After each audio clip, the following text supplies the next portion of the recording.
Hi, so this lecture is called Personhood, and what I'm going to do here is I'm going to talk about some anthropological theories about self, identity, and this concept known as personhood that anthropologists have been working with for the last, I don't know, 100 years or so. So one of the things to note is that the person that you are, you, yourself, this idea that you exist independently of other people and have your own ideas and your own agency. Agency is a word we use in social theory and anthropology when we're talking about the capacity to do something. But this idea about what is a person is actually culturally determined. That is to say that, as anthropologists, when we look around the world and when we look at different societies, we see that the idea of who a person is can vary widely. Now, one of the reasons that this is important for us in a class like People and Cultures of Africa is because in the United States, we tend to think about ourselves or identities or our personhood as something that we're individually responsible for, that we have a plan for, that we have maybe like a 10-step or a 10-year plan to get to where we're going. And, there were reasons that our culture has created the person as an individualistic unit. When we look at non-Western societies, and particularly societies across Africa, we see that personhood is actually constructed and experienced a little bit differently. And that is to say that we talk about relational personhood. So in this lecture, I want to talk a little bit about the Paul Reisman article, which is very long. So I'm not expecting you to read the entire thing. It came out in the mid-'80s in African Studies Review. And what it basically tries to do is summarize and annotate all of the studies that had come before that talk about the role of the individual in African ethnography. And so there's really quite a lot going on here. Reisman begins by drawing upon a lot of French ethnography. And so we'll talk about that in just a second here. But let's see, what do we mean when we say personhood? Well, a person is actually an idea. And in some cultures, there are many ideas about what it is to be a person. In the United States, I think we think about every person as being equal and having the same sorts of obligations and responsibilities. But in some cultures, we see that personhood is something that is incremental. It doesn't happen like the day you're born that you have full rights as a citizen or as a person.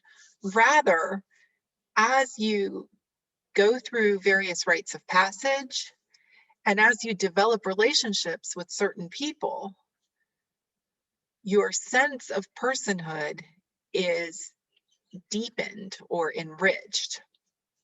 In other words, what we're saying here is that there can be degrees of personhood in some cultures.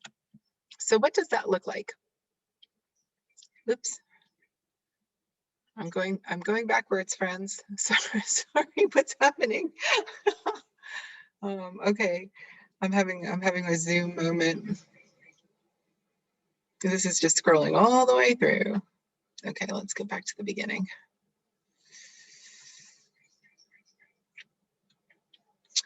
Well, definitely one important part of what we mean by a person has to do with sex. And when we talk about sex, we're talking about this category of person that's either male or female. Usually this is based in anatomy or primary and secondary sexual characteristics. So cultures have ways that they differentiate a category of person that they call male from a category of person that they call female. Now, it is true that in some non-Western societies, this category or these two categories gets more messy. That there are intersex people, there are people who maybe don't meet the criteria for either or, but maybe are considered to be something that's like and, male and female in one person. We also talk a lot about this concept known as gender, and gender is what a person is perceived as by the rest of the society that's sort of based in sex, but also is much more complex. Gender is socially and culturally produced. And so what we mean by that is that it's not a biological category that has to do with like pieces of your body or anatomical features or hormones that you might have. Gender is not, strictly speaking, a materialistic phenomenon. Rather, gender is an expression that has to do with ideologies. And usually when we're talking about gender, we're talking about these categories known as men or women. So if male and female are biological categories, man and woman are gender categories or ideological categories.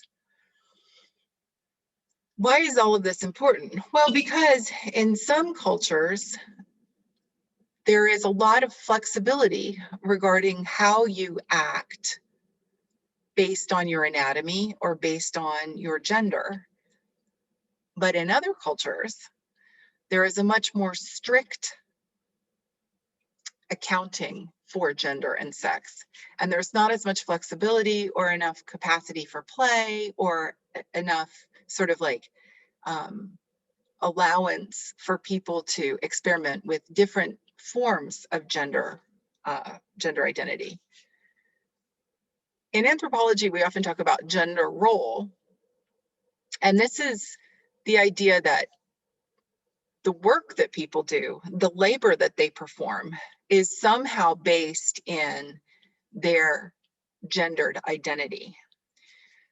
So, you know, we actually have this a little bit in our own culture where there are certain professions, certain kinds of work that we tend to think of as being done mostly by women. You know, if we think about like maybe preschool teachers, these typically are women. And then there are roles that we think of as being mostly like male roles, right or wrong. And to be very honest, you know, like this has been changing a lot. It's changed a lot during the course of my life, and I'm sure it's going to continue to change during your life. But when we talk about agricultural societies, and remember, we've already talked about some of the features of agricultural societies. We said that they're very pro-natalist. Pro-natalist means that they value fertility and they want to have a lot of babies born into every single generation. A lot of times when we have cultures that have real pro-natalist tendencies, we also tend to see a pretty strict adherence to gender role. That is to say that men do men's work and typically women do women's work.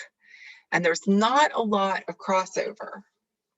And again, why is this important to talk about? This isn't a gender class, this is an African studies class. If we go back to this concept of personhood, who you are relative to the other people in your group, gender is actually going to be a very significant feature of how you are perceived by other people in your group if you live in, let's say, a very pro-natalist society where there's a high value placed on fertility and reproduction in every generation.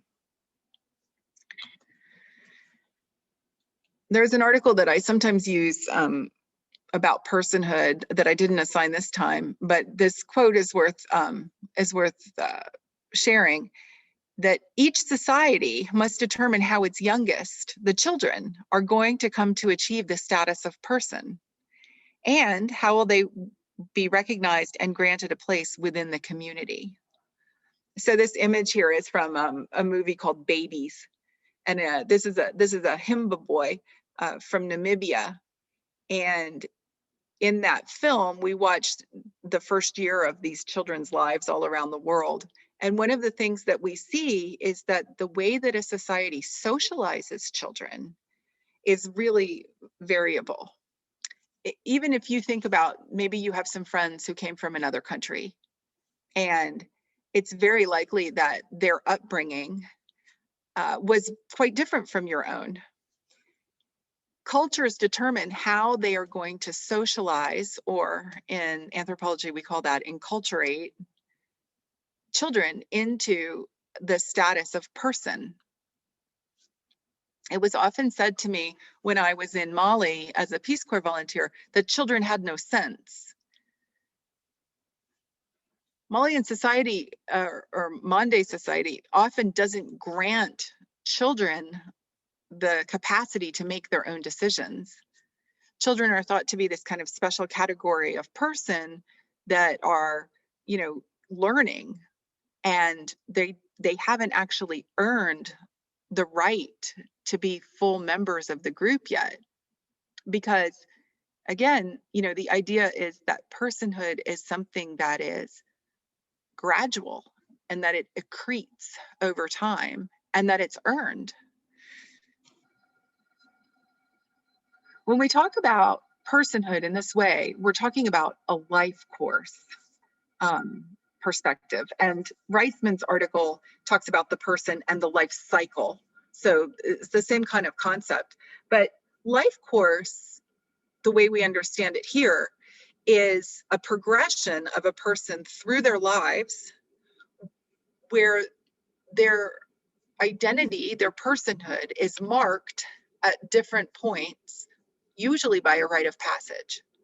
So in this image here, you can see, there's a baby crawling, and then, there's a rite of passage when a baby stops crawling and learns to walk.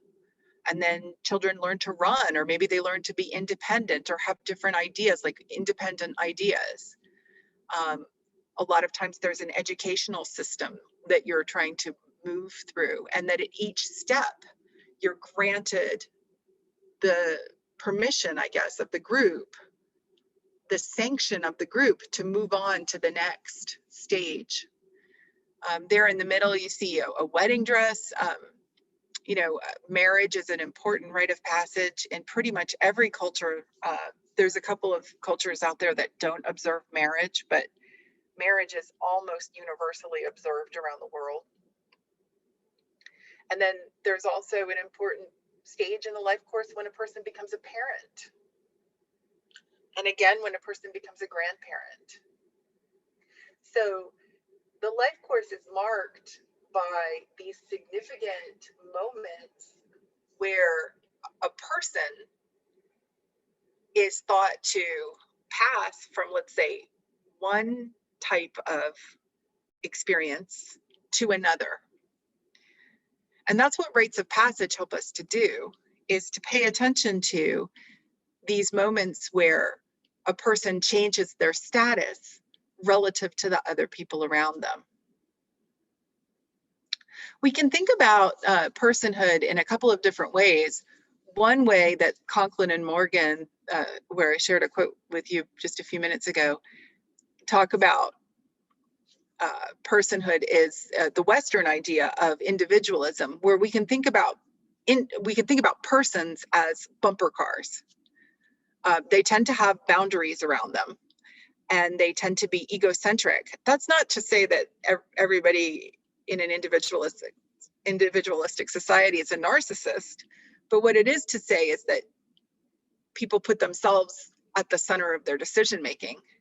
People are expected to be self-contained and self-reliant. You're not supposed to ask for help. You're supposed to pull yourself up by your bootstraps and get on with it. People are expected to make their own decisions about what's best for them. They're supposed to take initiative. They're supposed to take risk. They're, an important piece in an individualistic society is an assumption that a person has privacy and can do the things that they need to do or want to do without any sort of inhibition or barrier. And another really important feature of individualism is that people have personal property. You don't have to share your things with others. Rather, you can own your own things, and you can even say that other people can't use them even if they really need them. If you're saying to yourself, this sounds a little bit like capitalism, you're not wrong. I mean, go back and think about like Max Weber and the idea about the Protestant work ethic and the idea of how capitalism rose in our culture, through the Renaissance, the age of exploration, and how that shaped our culture, shaped a kind of a person. And so the qualities and the values that we have tend to be all self-contained and based in this individualistic model. But Reisman, and really for the whole rest of this summer, we're going to be talking about relational persons. So the idea here is that personhood is actually the same as your social identity. So you're not necessarily something that's independent from the group, but rather your personhood would first be experienced as, let's say, a daughter. Or your personhood would first be experienced, say, as a healer. Personhood is about who you are relative to other people around you. And the first place that personhood is granted and shaped is within your family, in your kin group.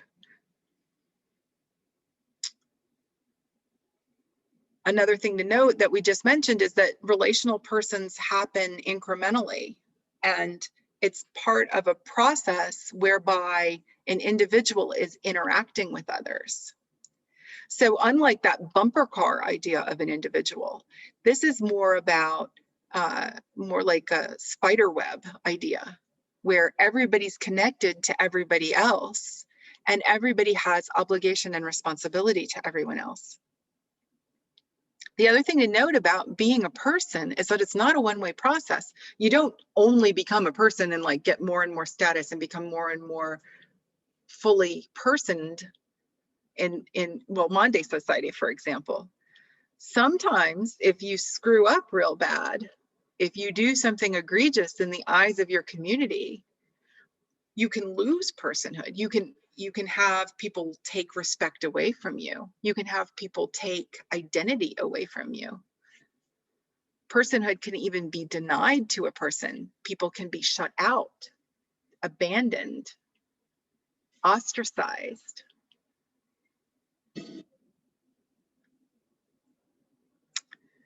The idea is that you are the person that your family shapes you as. And in a lot of relational societies, such as we see through a lot of, at least agriculturalist Africa, people,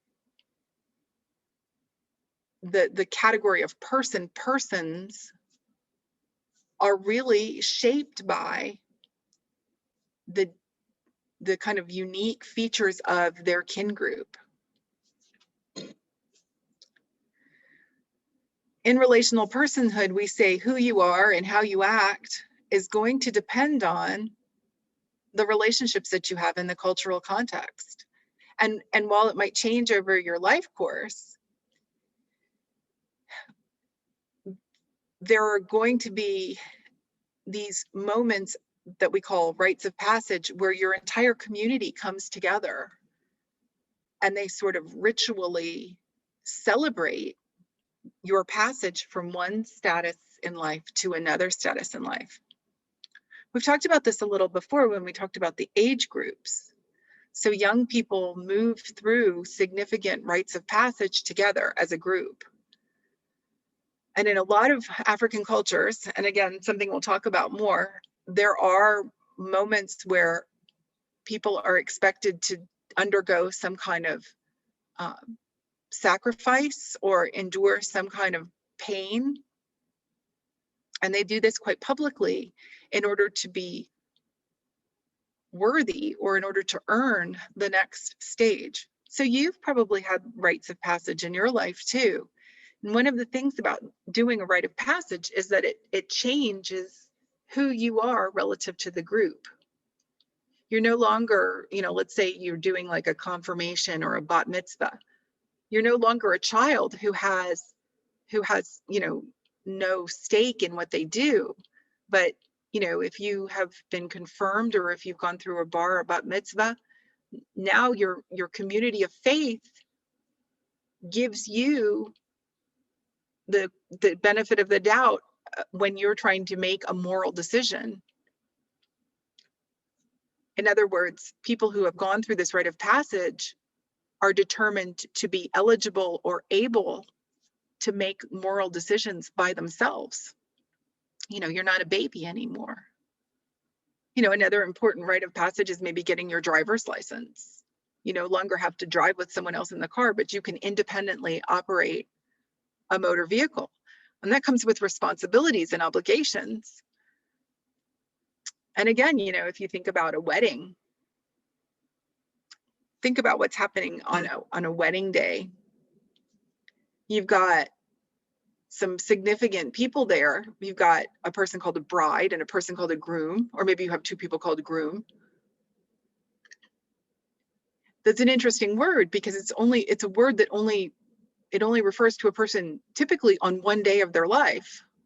I mean, maybe you would be like a bride multiple times in your life, but we don't have this category of person called bride that exists over the course of a person's life. It's part of a rite of passage. So we have specialized language, we have specialized ritual that goes along with that personhood. And the other thing that happens when a person is a bride is that morning they're one kind of way, and then that afternoon they're something else, or that evening. You go from being a single person to being a wife. And you get a whole new category of person identity. You have different kinds of expectations before and after. And what we're saying here in this unit is that is actually true all around the world. Rites of passage determine personhood and who you are relative to other people. And this is going to be really significant when we are looking at cultures where these rites of passage are not determined by an individual's will, but rather through the arrangement of the community. So if we're talking about something like an arranged marriage, if we're talking something like a polygynous union, if we're talking about something like a rite of passage like an excision or a circumcision, these are days when the identity of a person is changed. So let's dig into this Reisman article just a little bit. One of the things that I want you to sort of stop and take a look at is how he structured it. I mean, obviously it's a super, super long article, and he's talking about different theoretical schools of thought. Now, those of you who are majors, you're going to take theory at some point, and so you'll probably get exposed to a number of these different theoretical perspectives. What I'm going to do now is I'm just going to ask you to flip through this article, and I'm going to do a part 2 of this personhood lecture where we talk through the Reisman article a little bit more carefully. But one of the things I want to actually go ahead and start closing this lecture down is to talk a little bit about what happens when we have somebody called the firstborn. What is happening in terms of kinship? And there's an old British structural functionalist anthropologist named Meyer Fortes. He wrote in the 1940s, the 1950s in Ghana. He was writing about a group of people called the Talensi. And he gets really interested in the transformation that happens to a generation of people when a firstborn comes, because it's significant not just to the people who have had the baby born, but it's actually significant to everyone who's associated with this kin group. So here we have one of the things that firstborn children do is they mark the beginning of a new generation. And that's really significant for the Talensi. And the way that Fortes talks about them is that as new generations come into being, it changes the way that they do their political systems. This is a group of people who have a kinship system known as segmentary lineage. And when a new generation is born, it actually transfers political and economic leadership to a new person in the family. So here in this image, and I don't know, I don't really geek out very hard on the British royal family, but I know a lot of people know who they are. We've got the Duchess Catherine, was she Duchess of Windsor? And on the right there is Prince William. Prince William was a firstborn, and when he was born, he became the next in line for the throne. He marked a new moment in this family's progression. Here we have William and Catherine at the birth of their first child, who is called George, baby George. And here's baby George hanging out with all these people from the first family of England, the royal family. And you can see what happens here is that when baby George is born, he transforms the label of his mother to that word, mother. This woman who has had him is now called mother. The man who had him, or the man who's associated with the woman who had him, is now called father. But it also starts changing the names of all the other people in this picture. So I don't actually know the names of all the people in this picture, but back there, that redheady guy is now he's no longer, he has a new label, he has a new identity, relational personhood. Now he's called uncle. And then that lady and man to the left of the redheady guy, they now have a new word too. They're called grandparents now. And then the man there at the end who just recently died, and the queen, the lady in blue sitting on the couch, they now have a new title too. They're called great grandparents. So one of the things that Fortes would like us to see in this is that the birth of a child, especially the firstborn into a generation, disrupts all the kinship terms that we use for the entire group. So a firstborn actually reestablishes the relationality of all the kin group. Everybody in the kin group gets a new label, and they get a new position relative to each other. And this is significant because, again, for the Talensi, their organizational system is based in kinship. And when the new baby is born, it makes a new system of leadership.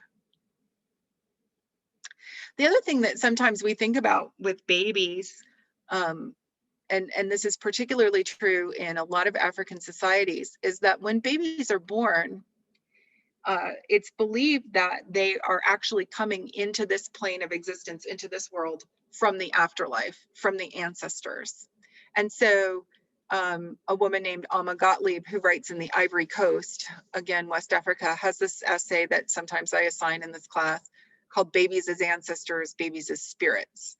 And the idea is that babies are not quite people yet because they haven't earned any sort of status, but babies are very important spiritual messengers because they're coming into our realm as almost like emissaries from the spirit world. And then at the end of life, people pass out of this realm into the life of the ancestors. So if you think about this, for Gottlieb and for this these folks that she writes about in Ivory Coast, they're called the Beng, the B-E-N-G. She's saying that it's almost like personhood is a category that accretes and then starts to fall off. And then at death,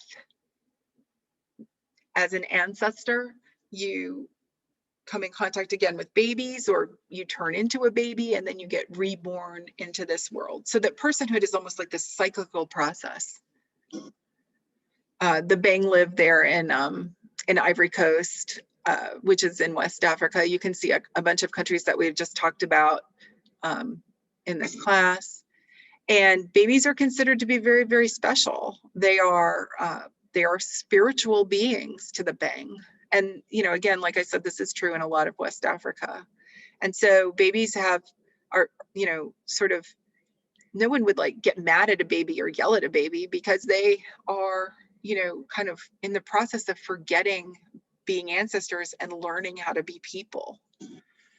The babies, when they go to this afterlife thing, the Bang call that rugbe. And so it's worth reading just a little bit from this article.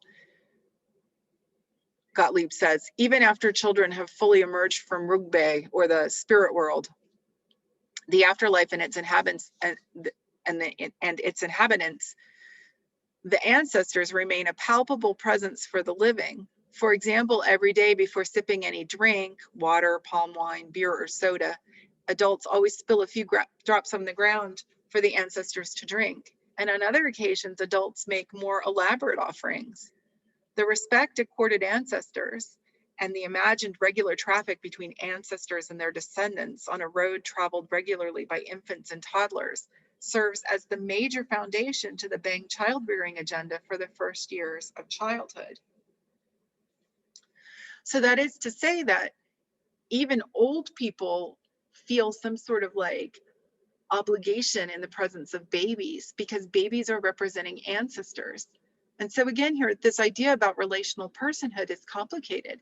It's something that shapes who you are relative to the people around you, even understanding that even the newest born babies could be symbolic of or indicate the presence of ancestors who would be, you know, owed some kind of obligation.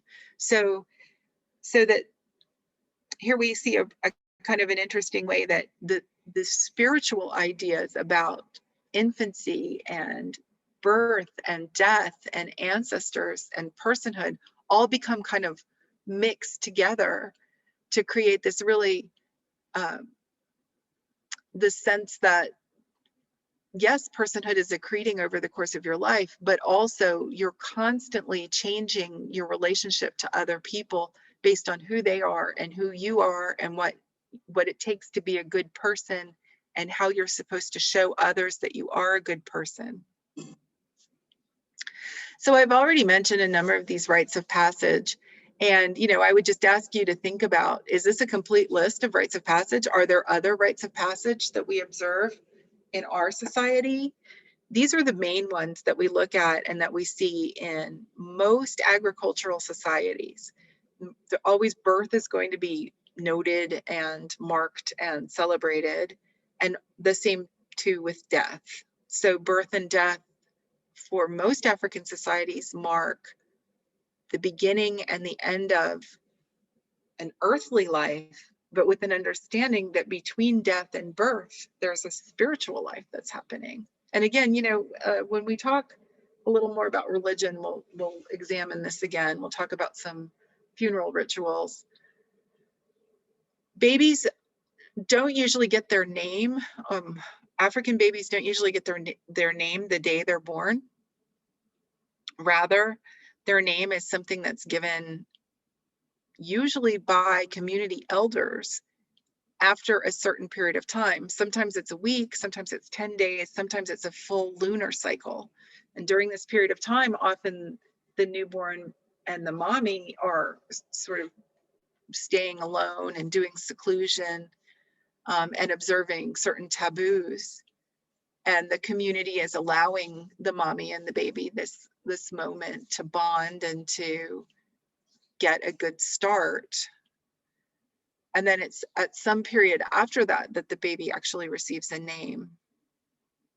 Names are really important in many African societies because they confer status and also confer lineage. Being a person in West Africa necessarily means being part of a kinship lineage. You have to belong to other people to be fully human, and other people have to belong to you for you to be fully human. Adolescence, we've already mentioned, and we'll talk more about with rites of passage, and marriage, I know I've also already mentioned. One of the things that anthropologists love to talk about is rites of passage. And the way that a rite of passage works has kind of, if you want to think about, 3 acts. So the first act is the act of separation. The person who's going to change status, the person who's having the rite of passage, is separated from their regular group. You might think here about like pledges on college campuses, people who pledge Greek societies, Greek organizations. You know, there's a group of people, they're known as the pledge class. They're separated from the rest of the group, the rest of the other freshmen, and it's a pledge class. You might even think about, like, if you think about like boot camp, what is boot camp about? It's about taking someone who's about to join the military and separating them from the regular group and, you know, giving them this special space where they are interacting with other people who are also separated. They are initiates. They are not yet fully part of the group that they're going to belong to, but they're on the path. The second act is this act called liminality, and that's where the people who have been separated are doing some kind of training, and they're not quite what they were before they started their training, but they're also not quite what they're going to be when they finish their training. They're in between. And that's what it is to be liminal, is to be in between. A lot of societies, a lot of cultures think that it's pretty dangerous when you're in this liminal phase because you're not quite one thing and you're not quite another. This is real ambiguity for personhood. You know what I think about sometimes, and I know this makes me sound like this terrible geek, but do you remember in one of the Star Wars movies when Luke is doing his Jedi training with Yoda, and then he like goes and flies off and he's not quite done with his training, and everybody's very concerned because he's in this liminal phase. He's not quite one thing and he's not quite something else. And sure enough, you know, all kinds of misadventures befall him. The third act is the act of reintegration. And this is where the person is accepted back into the group and they're no longer a pledge or an initiate, but now they're a full member of the group that they have been trying to become part of. And this is where, again, the obligations and the rights and the responsibilities of the person can really be changed. When you're reintegrated, now you have a new set of responsibilities. And a lot of times when you're reintegrated, you have a new name. You know, again, to use the example of someone who's a pledge, now they get to be called a brother. Or if you want to take someone who's in boot camp, now they're called, you know, I don't even know what do you call people in boot camp.